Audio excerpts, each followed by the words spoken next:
Selon ce rapport, la masse salariale de l'administration publique togolaise a connu une hausse. À la fin du mois de septembre 2025, les dépenses du personnel étaient chiffrées à plus de 247 milliards de francs CFA, soit une augmentation de 7,12% par rapport à la même période en 2024. Les explications ce soir de Nathalie Beneke. La facture salariale de l'administration publique poursuit sa hausse. Les principales raisons de cette augmentation sont de plusieurs ordres. D'abord, les revalorisations salariales.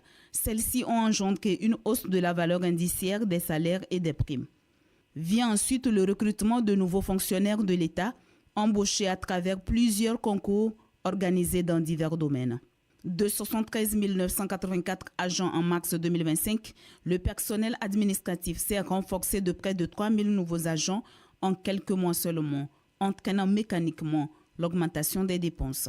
À la fin du mois de septembre 2025, les dépenses du personnel atteignent 247,49 milliards de francs CFA. Cela représente une augmentation de 7,12% par rapport à la même période en 2024. En 9 mois, les dépenses ont atteint 69,59% des prévisions annuelles fixées à 355,66 milliards. En 2024, elles s'élevaient à 314 milliards contre 301 milliards en 2023. Cette hausse s'explique surtout par l'augmentation des effectifs. La prise en compte des allocations de départ à la retraite est aussi une raison fondamentale de cette hausse de la masse salariale publique, sans oublier les politiques publiques, c'est-à-dire les initiatives gouvernementales pour améliorer le pouvoir d'achat des agents. Avec les recrutements annoncés pour 2026, les effectifs dans l'administration publique devraient encore augmenter, posant avec acuité la question de la soutenabilité budgétaire.